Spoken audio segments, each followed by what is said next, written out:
No one ever told me after I left school that I would still have a ridiculous report card every single week. And that, my friends, are credit scores.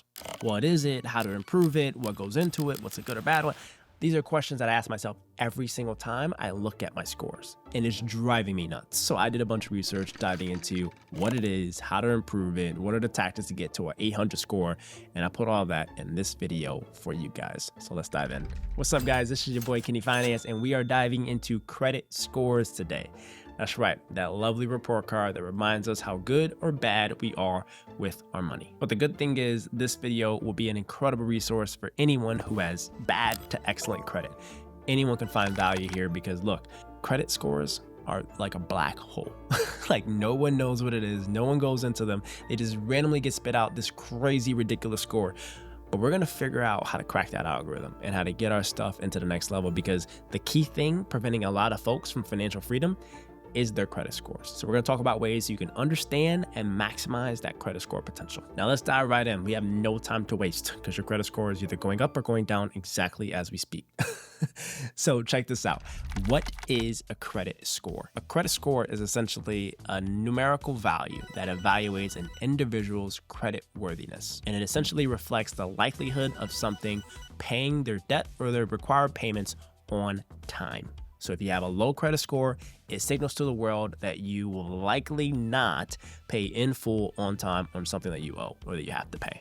But if you have a really good credit score, this will indicate to folks that you are someone that can pay on time in full. And the name of the game is you want to be at the highest credit score possible. It's crucial to your financial life. And these credit scores are reported on 3 different bureaus: TransUnion, Equifax, Experian. These are essentially folks that take all the data of your financial life and spit out a numerical value to figure out what your credit score is. And there's 3 different scores, and all of them are usually in the same range or ballpark across each other. And what goes into calculating that credit score, I will dive into that later in this video, so make sure you stay and watch. But it includes things like payment history, utilization rates, all this other stuff. So we'll check that out later. But the key is, why does it matter? Why do folks need to have a numerical score that reflects their financial life? Like, what's the purpose of that? Can't you just have money and show up and buy things?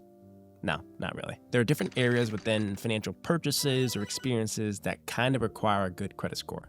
And one of the big ones is lending products. So if you need to have a mortgage, or you're looking to have a loan or student loans, whatever that may be, your credit score will go into the approval factor when you're looking to apply for those products. Because if you're a lender, the number one thing you care about is someone's ability to pay it back on time. And that's essentially what your credit score shows.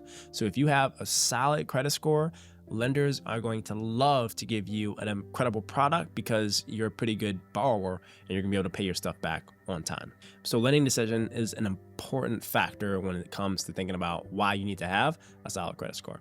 Another one is interest rates. So for interest rates, this is essentially when you borrow $1, how much do you have to pay in interest per month or per year when you borrowed that $1? And your credit score directly impacts how high or low your interest rate will be on the product or credit card. And if you're someone that has a super low interest rate, odds are you're probably going to get a loan product, if you're approved, that has a pretty high interest rate. Because essentially, if you're a lender, what you want to do is, if you approve someone with a low score, you kind of want to make it up on the back end and sort of protect yourself by charging them a high interest rate. Now, I know it sounds kind of screwed up, but that stuff exists.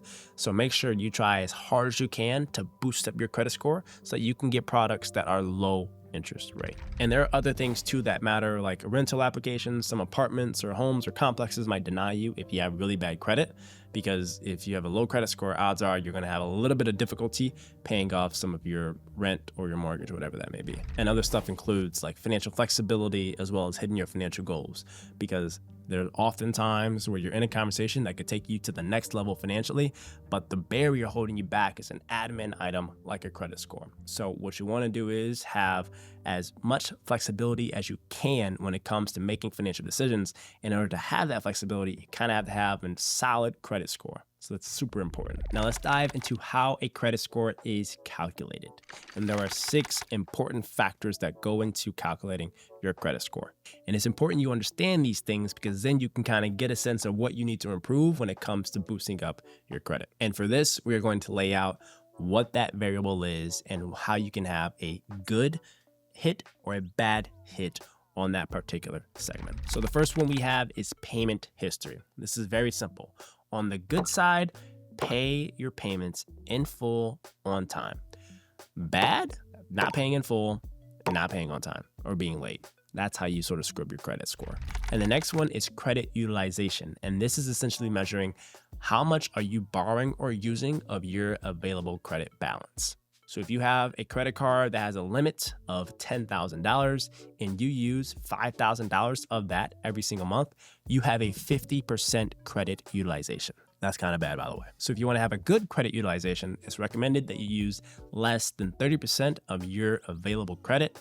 And if you want to have a bad one, use more than that. Now, this next one is type of credit.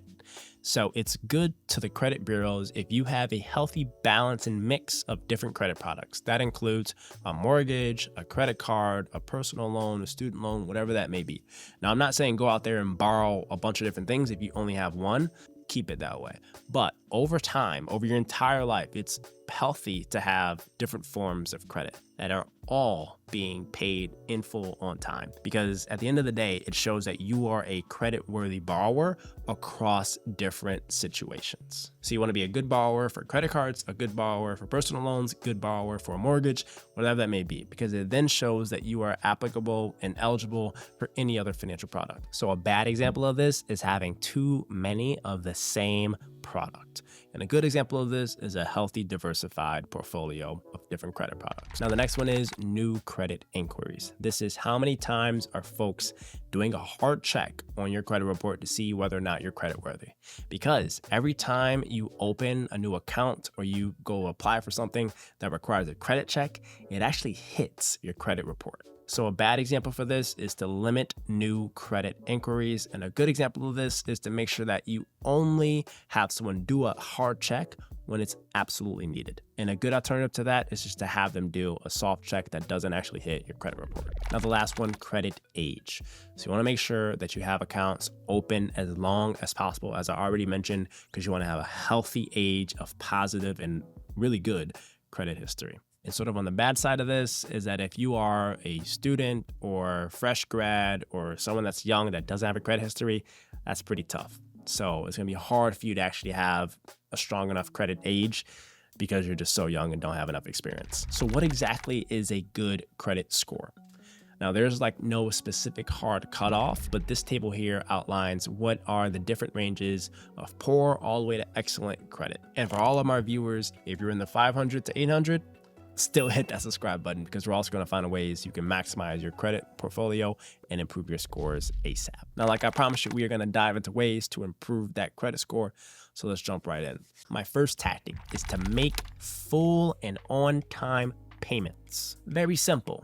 If you owe $100 on your credit card at the end of the month, pay $100 before the end of the month. It's that simple. Now, I understand things may be difficult, life happens, etc. But the key is if you have money that you owe to an actual business that will report a ding if you miss that payment, that should be highest priority in terms of paying things off. So don't let your credit score suffer just because you're running into some financial misstep in a short-term period.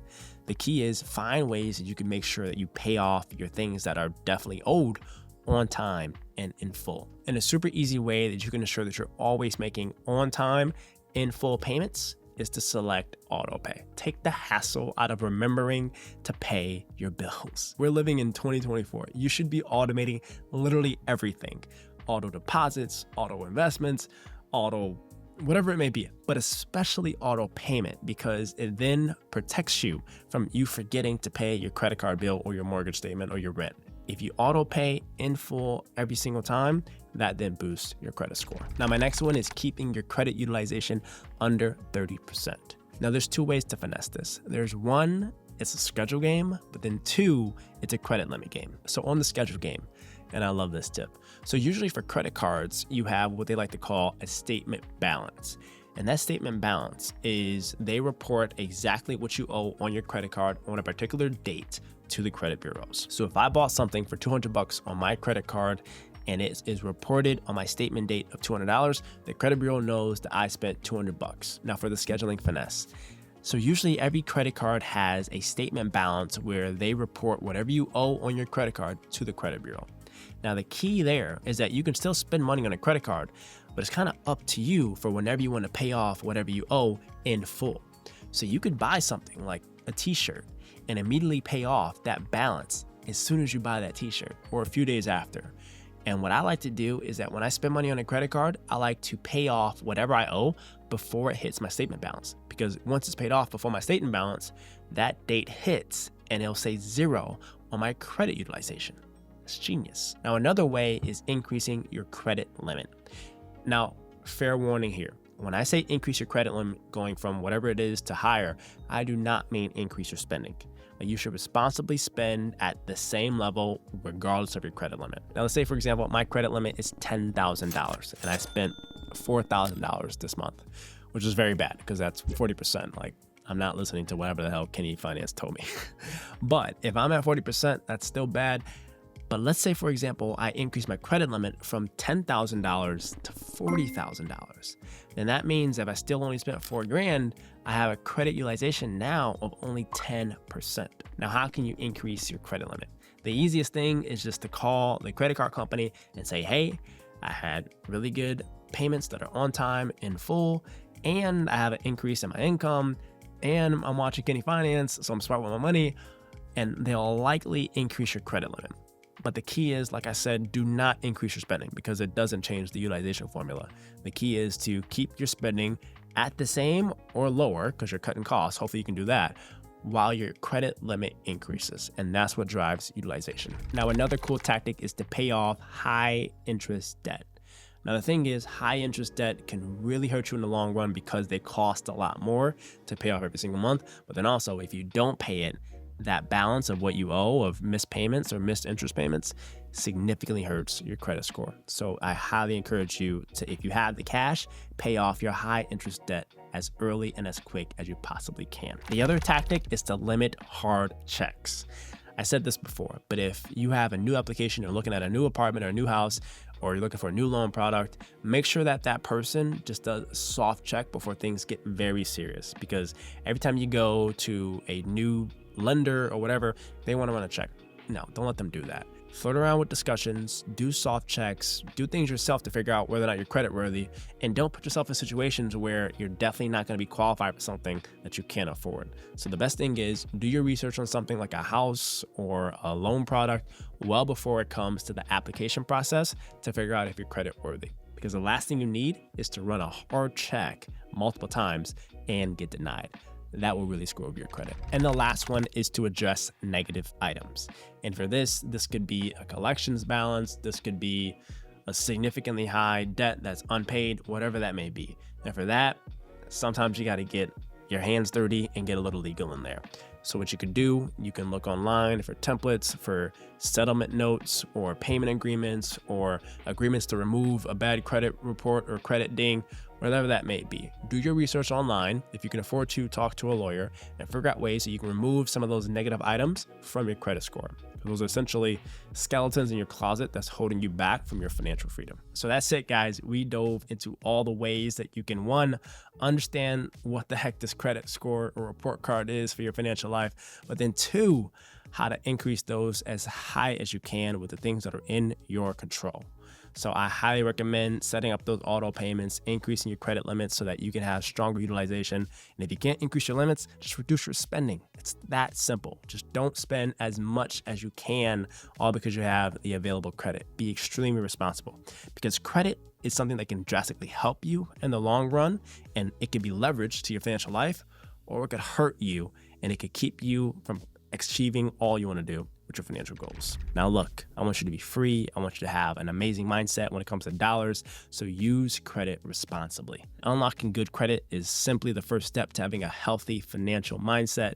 But if you want to have a super rich mindset, I encourage you to check out this next video where I unpacked all the habits that help me unlock a healthy money mindset. So I appreciate you guys rocking with us. Make sure you check that credit score, stay on top of it, and send that thing to the moon. I'll catch you guys on the next one. Peace.